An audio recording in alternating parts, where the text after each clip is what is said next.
Şimdi orada o kadar ilginç bir insan faktörü var ki. Şimdi şöyle, telsizden anons ettim ben sabah 5-6'da oraya girdim. Ben işte kuşluk vakti. Ben demirledim. Dedim ki mesai başladı saat 8 gibi başlar dedim. Anons ederim. Saat 8 oldu. Anons ettim. Dedim işte ben Blue Horizon limanın oradaki demir sahasındayım. Yakıt almak için adanıza geldim dedim. Adam tamam bir dakika dedi. Sonra 5-10 dakika sonra telsizden anons etti. Öyle sorular soruyor ki hiçbir limanda ya da hiçbir adada sorulmayan sorular soruyor telsizden. Liman idaresi, port kontrol yani. Ben dedim ki bu normal değil dedim yani. Biz arıza var dedim, yani tuhaflık var. Bu kadar normal. Bekleyin size döneceğiz dedi. Saat 10 oldu, 11 oldu, saat 1 oldu, saat 3 oldu, hala dönen yok. Dedim ki nasıl dedim, arayan soran yok, ben dedim demir alıp gideyim dedim yani buradan. Demir aldım, giderken peşim deniz polisi geldi. Geri dön dedi aynı yere demirledim. Bir saat geçti, önce bir tekne geldi 8-10 adam, sonra başka bir tekne geldi bir 10 adam daha, bir tekne geldi onlar tekneyi araştırıyorlar, evraklara bakıyorlar falan. Bir tekne Peki daha her geldi. şeyi karıştırıyorlar mı yani şey yapıyorlar mı? Söylüyorlar bu ne diyorlar, bu ne diyorlar, bunu aç diyorlar, öyle Kendisi saldırmıyorlar. belki, Ondan sonra iki ajan geldi işte beyaz gömlekli, onlar çapraz sorguya başladı. O tuzak soru soruyor. Dedim ki ona senin söylediğinden söylüyorum yani sen YouTube'da gösteriyorsun, ben YouTube'da dünya seyahati yapıyorum, yayınlıyorum diye. Adama dedim ki dilediğin her şeyi sorabilirsin. Benim saklayacak bir şeyim yok. Sizden daha güçlüyüm dedim. Ne istiyorsan sor. Bu kadar. Her şeyi de soruyor. Onu sordu, bunu sordu. Dedi ki işte 5-6 saat sürdü sorgu. Ondan sonra yani. 20 kişi, 25 kişi gelip gitti tekneye. Her şeyi karıştırdılar yani daha doğrusu incelediler. Orada iki şey çok büyük problem oldu. Birincisi iridium.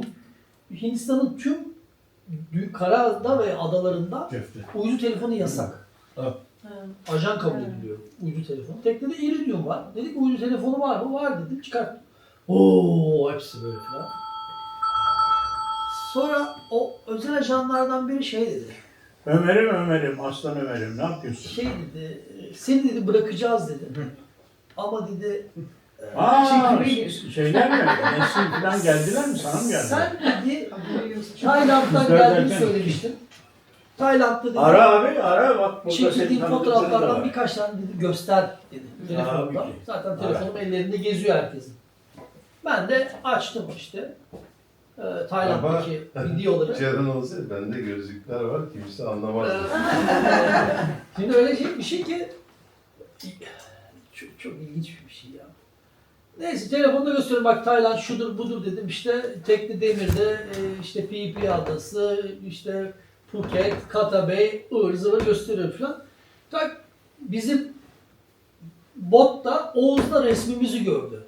Tamam mı? Oğuz siyah tişört giymiş. İkimiz böyle gidiyoruz bir fotoğraf tamam Deniz Komando gibi. Oğuz'a böyle geliyor. Şimdi Oğuz sanayi dalgıcı, ben de sanayi dalgıcıyım. İkimiz de denizden geldik. Yani teknenin üzerinde duruşumuz şey gibi yani. Komando gibi tamam mı? Rahatsız edici. Şimdi o şöyle söyledi bana. O fotoğrafı kim bu dedi. Dedim arkadaşım Oğuz. Nerede yaşıyor dedi. O nerede şimdi dedi. Dedim o tatile geldi işte dedim Phuket'e. Amerika'ya geldi. Hani Amerika'da mı yaşıyor dedi falan. Ne iş yapıyor? Dedim işte sanayi dalgıcı mı? Ne dalgıç mı falan. Adamın gözlerinde orada şunu hissetti. Hayır Ömer aradı da. He? Kayıt yapıyor. Pardon. Kapatsan şu an. Kayıt mı yapıyorsun? Orada şu şey yaptı. Ömer 5 dakika sonra arasana. 5 dakika. Sorguya çeken ajanlar şimdi 6 saatlik sorguya çekiyor. Ve 6 saatlik sorguda Ömer kapattın. adamın kafasında hep aynı şey var. Bu adam tek başına solo dünya turu yapan bir adam. Buraya mazot almaya geldi. 6 saattir bunun üzerine gidiyoruz. Şimdi fotoğrafa bir baktı. 2 tane deniz komando gibi adam. Hani sen diyor yalnızsın diyor. Nerede bu adam diyor mesela. Amerika'da diyorsun. Amerika'da mı? Dalgıç mı? Burada koylardan birinde mi diyor mesela. Adam. Oraya mı götürdün bıraktın? Tabii. O da burada mı diye yani adada mı diyor falan. Şimdi onu görünce şu gördüm adamın suratında. Yani kendini kandırılmış, aldatılmış, saatlerdir kandırılmış hissedip Sonunda seni yakaladım Havasında. havasına girdi birden. Ya dedim bu adam 27 gün geldi, 25 güne geldi. Sonra uzattı dedim, tatil yaptı, gitti dedim yani. O daha önce de geldi dedim falan. Onu söylemeden önce, yani o fotoğrafları görmeden önce zaten şunu söylemişti dediğim gibi yani. Tamam dedi, sana inanıyorum. Sen dedi bir gezginsin dedi. Senin dedi gitmene izin vereceğiz dedi. İşte Tayland'da çekildim, fotoğraflara bakalım mı? Bakayım dedi, göreyim dedi. Ondan sonra dedi işte yarın gidebilirsin. Bu fotoğrafları gördükten sonra kızım aldatılmış hissedip tam şu cümleyi kurdu. Seni 3 gün gözaltına alırız. Söylediğini, anlattığın hikayeyi dedi inceleyeceğiz dedi. Kız ben kızdım. Dedik ki işte yeni sorular sormaya. Dedim cevap vermiyorum dedim. 6 saattir dedim 20 tane adamsınız dedim. İyi bir ajan dedim. E-mailimden, YouTube'umdan dedim benim her şeyimi öğrenin. Gidin dedim siz inceleyin artık dedim. Gidin dedim tekrar. Falan. Kaldı hepsi böyle sustular. Tamam dediler, sakin ol dediler. Ondan sonra hiçbir şey dedim cevap vermiyorum artık dedim işte. Bana dedim sen ne dedin? Yarın gitmene izin vereceğiz dedim. Şimdi dedim tutukluyorsun yani gözaltına alıyorsun dedim. Daha dedim hiçbir şey anlatmıyorum dedim. Bindiler gittiler. 3 gün 4 gün oldu. Telsizden anons demirdesin ediyorum 2 kere günde. Sen demirde duruyor. Demirdeyim. Tekrar çıkmam yasak. Ve pasaport onlardan. Pasaport Baba biz onlarda. yaptık sen etme. Dolaplar, iridium go, telefonlar her şey mühürlendi. Ondan sonra yolda gelirken de bir tane büyük orkinos yakalamıştım. 7-8 kiloluk falan dedim. Bunu kim yiyecek bitirecek? Bari dedim balıkçıya birine vereyim hani deniz polisine, limancıya yani ziyan olmasın falan. 9 gün balık yedim abi. Yani Allah şöyle yapıyor yani. Ha. Sen de rahat ol. Yani hiç merak etme. Bunun süresi kumanyan var. Tabii teknede mazot bitti, kumanya az filan. Aslında demir yerinde 4 gün oldu. Anons ediyorum telsizden. Bugün 4. gün diyorum. Hani bekliyorum falan bekle. Öğleden sonra anons ediyorum. Hani bugün öğleden sonra ikinci arayışım bana dönüş olmadı. 4. gün, 5. gün, 6. gün, 7. gün, 8. 9. gün burama geldi yahu. Yani öyle bir korkunç bir kaos ki bu. Cevap yok yani. Bu hani bilinmezlik ne olacak? Liman girişindesin değil mi? Limanın önünde deniz polisi iskelesinin Evet, evet. önündeyim. Bir taraf ticari liman, bir taraf deniz polisi. Botu suya indirdim abi. Bir gece 2 tane adam geldi botla. Bir ana tatlı getirdiler. Bir şenlikler oluyor yani hava fişekler falan. Dedim uzak durun tekneden. Ya dedim bu tekne yani göz altında kapalı karantinada dedim. Yaklaşmayın.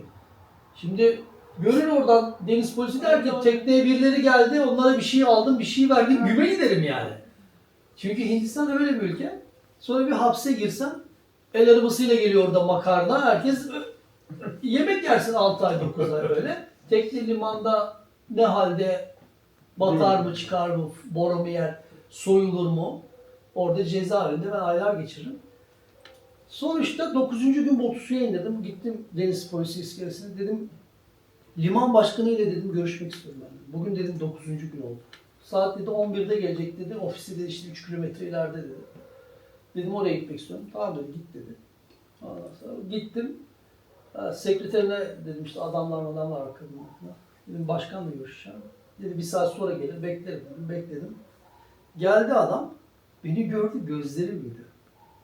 Ne işin var dedi burada. Dedim beni ya tutuklayın ya serbest bırakın dedim. 9 gün oldu. Kimse gelmiyor. Telsizde bakmıyorsunuz. Her gün 2 kere soruyorum. Her gün 2 kere anons ettim ben. Israrla. Ya dedim tutuklayın ya serbest bırakın. Ben dedim yoluma gitmek istiyorum. Tamam dedi sakin ol. Sekreterini çağırdı. Bir şeyler söyledi. İşte adam gitti. Ben bekleme salonunda bekledim filan. Geldi 1 saat, 1,5 saat sonra geldi adam sekreteri. Beni çağırdı işte odasına. Sana dedi iyi bir haberim var dedi.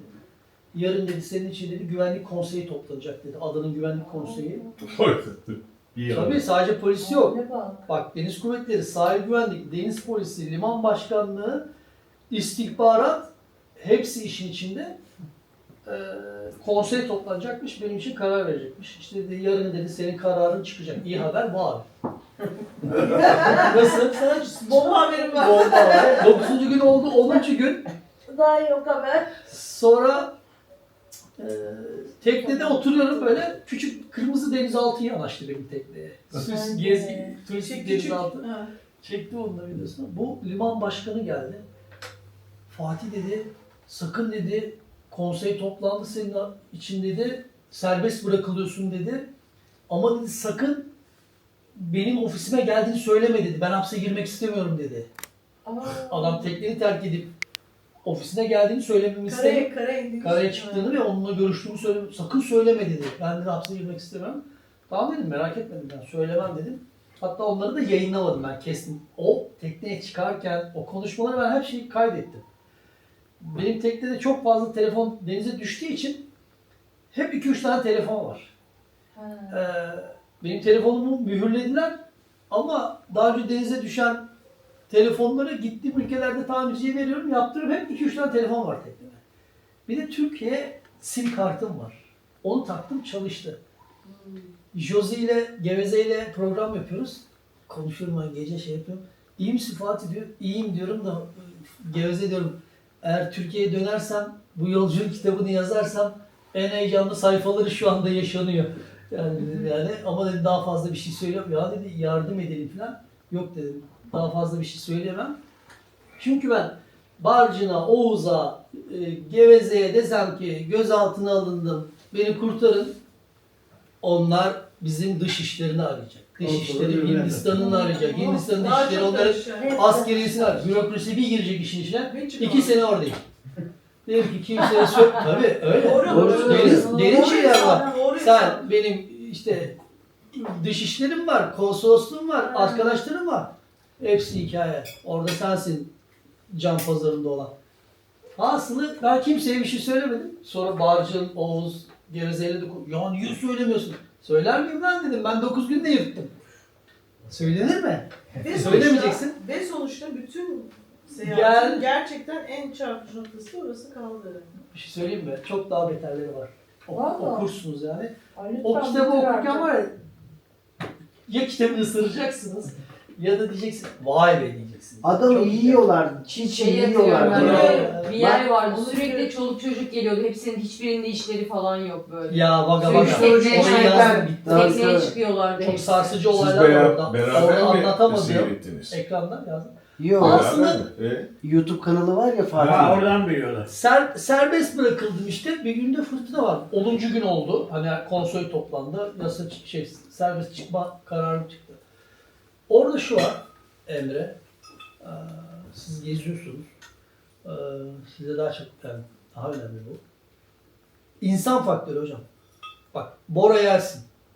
Makinen arıza yapar. Arman kırılır. İşte gurçataların kopar. Yelkenin yırtılır. Bunların hepsi geçer. Baş edilebilir. Çözüm üretilebilir şeyler. Ama gittiğin bir limanda kendi koltuğunu, kendi kariyerini, kendi okurduğu teşkilatı, teşkilatın bozulacağını hisseden bir memur, bir devlet memuru seni yakar. Der ki, gelir koyar teknene bir şey, der ki bu tekneyi ben yakaladım der, içinden bu çıktı der. Ve hiç Orada, temizleyemez. şimdi o Hindistan'ın o adasında olan olay tam olarak şuydu. Beni sorguya çekiyorlar, 20 kişi geldi. Ben rahatım abi, saklayacak bir şeyim yok ki. Yani saklayacak bir şey olmayan, doğru söyleyen bir adamdan daha güçlü hiçbir şey olamaz. Hiçbir şey saklamıyorum. Ben buraya yakıt almaya geldim. Ve haritada yazmıyor burası askeri üslüğe, ticari liman görünüyor. Ama biliyorsun istihbaratçılar da çok rahat. Orada ne vardı biliyor musun? Evet, orada şu vardı. Sonra çünkü seyahat ediyor, Rum İstihbaratçı da aynı Tabii şekilde o geliyor. orada Aynı doğru, şekilde adamlar geliyor. haklı. Ama doğru söylüyorsun. Hikayeyle, bir Aynen. senaryoyla geliyor. Orada tam olarak şu oldu.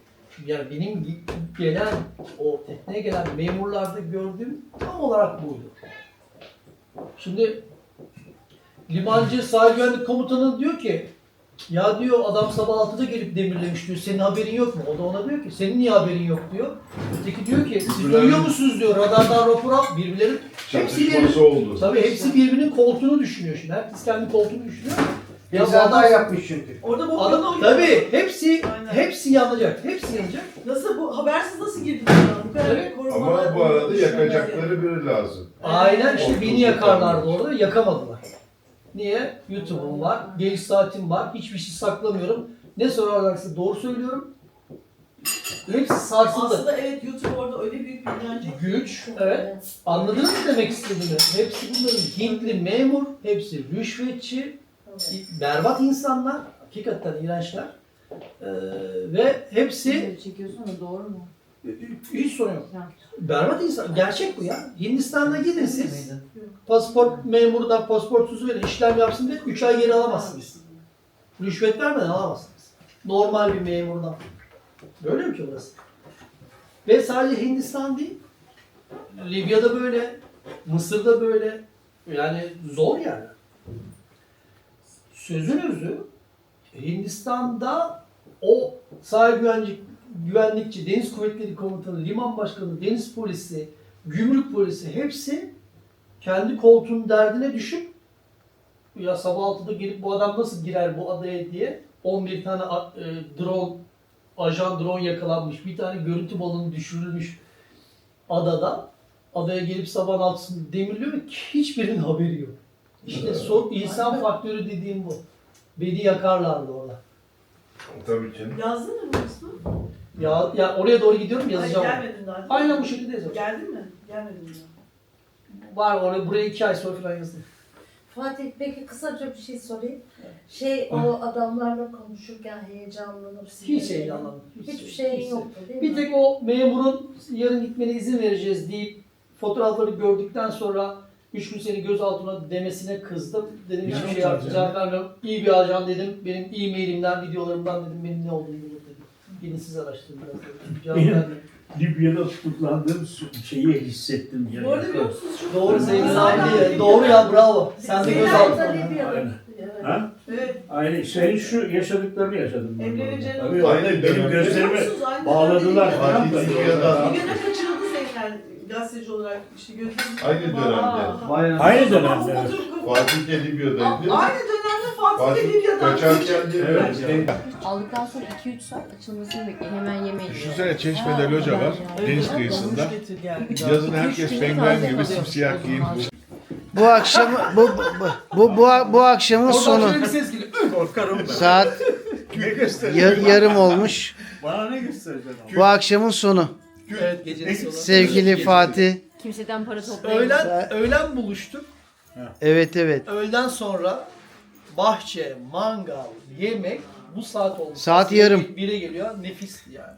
Çok güzel. Bana Salih göre abi, gecenin Zeynel özeti abi. Elekten bir geri çaldık. resimle Anılarımızı Tetikçiler. biriktirdik. Evet ya. Anılarımızı uzun bir süre konuşacağız. Evet öyle Sohbetimiz görünüyor. Çok sağ olun. Müthiş. İyi ki geldiniz. Sevgili Enes abim, Valla benim Efnan Hanım burada. Kristina. Teşekkür ederiz efendim. Ev sahibimiz. Vallahi hakikaten Sağ müthiş bir olun. akşam yaşadık. Ben teşekkür ederim. Benim güzel karım burada. Ceren aşkım ve Dolunay. Ben çok güzel ev beğendim. Her şeyimizi aldı götürüyor. Tekneyi, Tüm iskeleyi. varlığımızı. Köpeğimizi de. Hamsi. Evet, bu akşam bu kadar. İyi geceler şimdilik bize. Ponçi'ye selam söyle. Tamam söyle. Ve artık çıkıyoruz. Tek seferde. Tek seferde. Ceren'in şöyle bir hastalığı var. Bir daha git gel yapmak hiç istemiyor. O yüzden tam teçhizatlı kameraman neydi Cevat Kelle gibi. Bir şey söyleyeyim mi sana? Bütün kadınlar böyle. Ne yapacağım 2 kere gidip oraya böyle 2 tane tın poşet taşıyacağım. Her şeye yüklendim bak. Evet, hadi bakalım. Bak burada da kahve var. Ben Cevat Kelly'yim. Ve kızımızı kapatıyoruz. Bu tatilimizi bitiriyoruz. Değil mi? Açık daha kapat aşkım. İyi tamam. Şey gibiyim ha. Çocuklu ana babaların şeyleri vardır ya o taşıdığı. Genelde babalar taşır. Bence düşen dikkat et. Tamam. Evet sabahki dikkat et dozumuzu da ilk partisini almış olduk. Partisi aldı. Günde en az 5 doz söylemeden günüm rahat geçmez.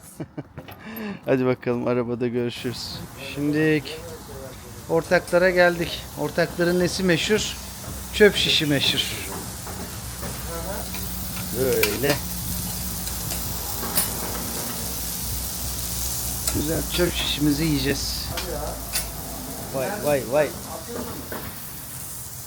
Tabii Ceren her zamanki gibi şarjı bittiği için telefonunu şarja koymaya çalışıyor.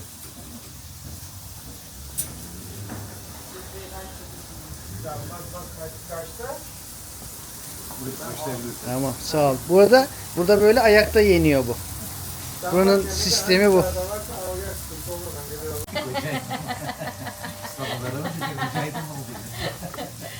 Öyle mi muydu? Kocaydın. Şöyle kollarımızı üstü bayalım. Ya hadi başla. Nasıl yendiğini göster bakalım. Nasıl yendiğini aslında sen daha iyi gösterirsin. Bence ben seni çekeyim. Al sen çek o zaman. Ya sonuçta koca aydınlı sensin yani. Ben Yiğido'yum. Kangalım ben.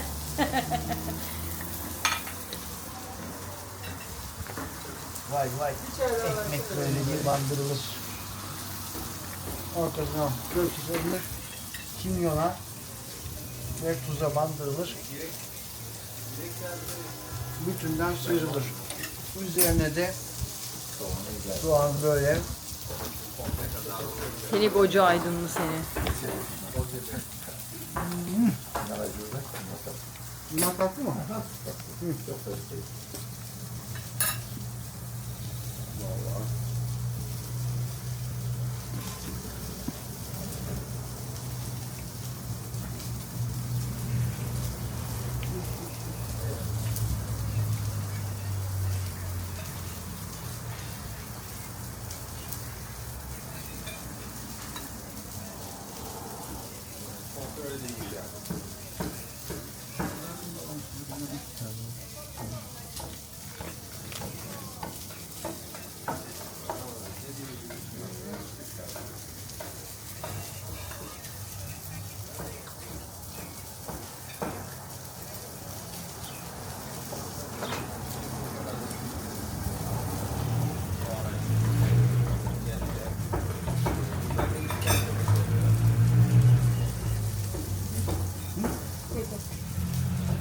Oradan ama sıcak kalsın ya.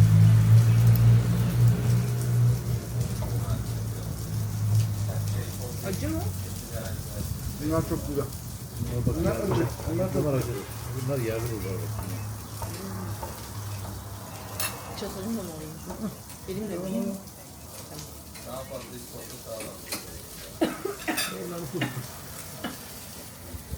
Ne oldu? Gezden gitti. Kuru biber kurusu. He. Ekmeğimi kızartmışam. Şurada soğanımı koymuşam. Ortaklarım çöp şişi meşhur. Çöp şişimi böyle koymuşam. Bir tane yetmez. 2 tane. Üf.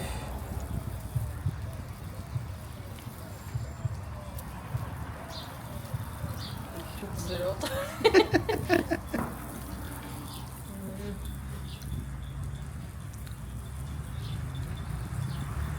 Afiyet olsun canım aşkım. Telefonu çekmemiştim, onu çekmemiştim. Şimdi çayımızı da içiyoruz. Size burayı şöyle bir tarif edeyim. Ortaklardayız. Ortaklar biliyorsunuz. Benim Memlo. Memlo. Benim memleketim. Ben burada doğdum, büyüdüm. Ondan sonra şimdi Ben burada doğdum, büyüdüm. Rap yapacaktım. burası Ortakların göbeği. Ondan sonra şurada benzin istasyonu var. Bu taraf Aydın'a doğru gidiyor.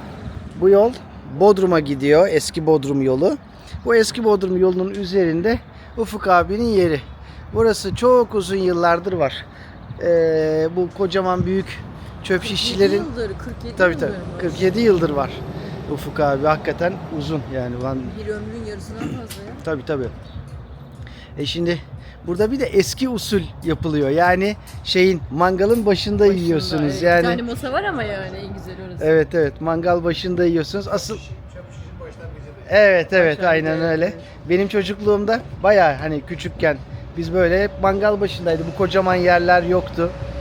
Ondan sonra hepsi böyle ufak ufaktı. Yapardık. Ne o? Yarış yapardık kız kardeşimle. En çok En çok kim yiyecek diye. Hep o Ben- kazanırdı bu arada. Ben ne yapmadım. ben kazanırım diye. Seçildikten sonra artık ben alacağım diye kupayı. Ay ay. Durum vaziyet böyledir yani. Aklınızda olsun değerli dostlar.